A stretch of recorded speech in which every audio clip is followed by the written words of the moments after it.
There is a difference between being serious and being sincere. In frivolity, there is a lightness which can rise.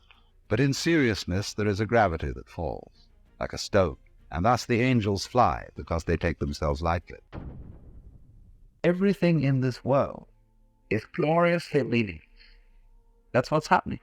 We're all taught by our mothers and fathers to put a value on it. When it goes a certain way, the rhythm of life goes in a certain way. When we say, "Ooh, watch out, watch out, watch out, watch out," because that may be the end. What will the end be? What's wrong with that? Things that start have to stop. Things that go on have to go off, and things that go off have to go on. But you see, we get involved by putting a value on it all. But now I could say that's bad, you shouldn't do it. But at the same time, getting involved and putting values on it's all part of the game too. Getting hung up, getting hooked. So you don't get unhooked by saying to yourself, "I shouldn't be attached.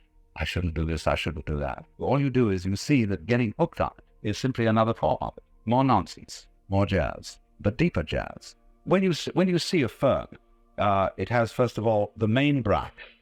Then it has sub-branches. And out of these sub-branches come sub-sub-branches. And out of the sub-sub-branches come sub-sub-sub-branches. And so you get a fern.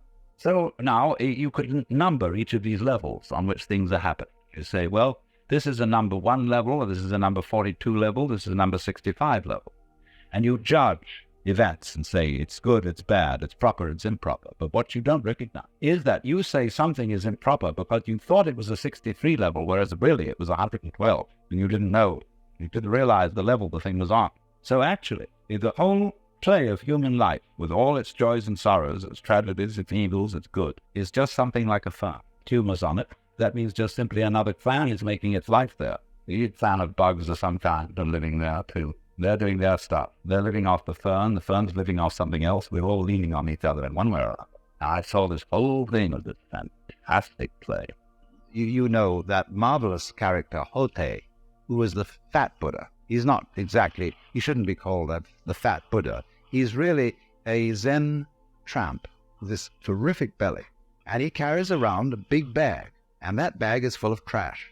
It's all odds and ends which nobody else thought were important. But Hote is like a child. He has no prejudice about things. And anything might be important.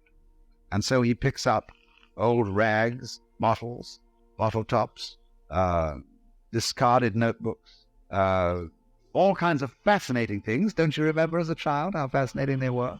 And he puts them in this bag and he gives them away to children. And he is regarded with great respect in Zen, but he's not taken seriously. Now, what do I mean? There is a difference between being serious and being sincere. In frivolity, there is a lightness which can rise, but in seriousness there is a gravity that falls, like a stone. And thus the angels fly, because they take themselves lightly. So this is true of the Zen people. They take themselves lightly. They say, for example, of the teachings of Buddha, all the troubles in this world started when old Golden Face stuck out his 3 inches of iron. That means his tongue. Old Golden Face is Buddha. And of course, when you see Buddhist images of Buddha, they're gold, so old Golden Face. And if he has a tongue, it's an iron tongue. As if to say, Buddhism, the doctrine, this method, isn't serious. As a matter of fact, it's why do the troubles begin when the teaching begins? Why? For the simple reason that when you attempt to get yourself out of the difficulties caused by your own ego, you're on the wrong track. As we say, anyone who goes to a psychiatrist ought to have his head examined. And you see the many levels of meaning in that state.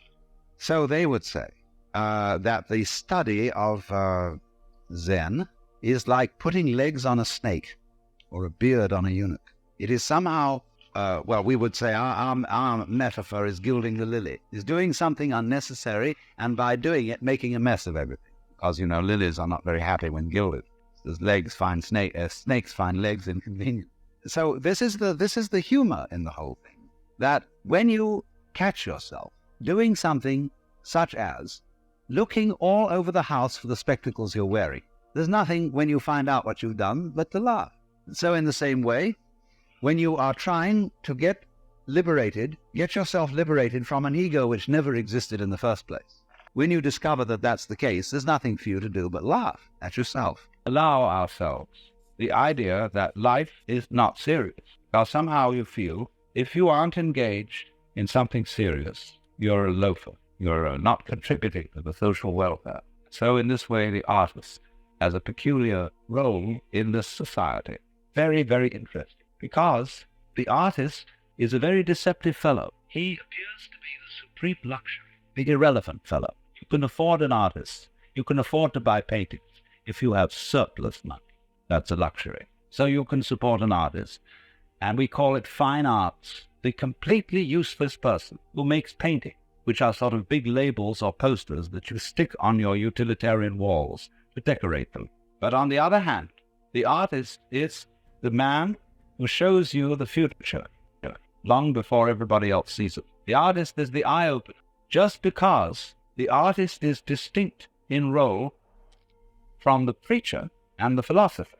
So the role of the artist is very fascinating because he appears to be the clown, the jester, the absolutely unimportant and irrelevant person. And yet it's actually through the artist that we learn how to live. Not through the preacher, not through the philosopher, not through the professor. It is the artist teaches us, whether he does it visually, with painting, or on sculpture, tactually, or with it, above all, in music. You should read, if you can get hold of it, an interview with George Harrison, one of the Beatles, in a recent issue of the East Village Other, where he explains the deep philosophy of music that they understand and follow. How the very nature of sound reveals the meaning of the world, and why, because of this, he regards himself as a Hindu. In Hinduism, the fundamental source of life is called Vak. Vak in Sanskrit means the word, to speak, but not so much the word that communicates as the sound, the utterance, the flow of tone. So you have in India the use of mantra, the use of chanted words as one of the very basic forms of yoga, understanding the mystery of the world. The Hindus use the word Om, which would be spelled out A-U-M, because the letter A, R, is in the back of the throat. You push it through the vowel to Om, as it lips. So the word Om comprehends the whole range of sound. It's called the pranava. All sounds are basically the sound Om, but varied. The word that not only signifies, but also is what there is. Everything is Om. Om, sweet Om. The whole universe is of his own. And it has no meaning, except it is the very pulse of life.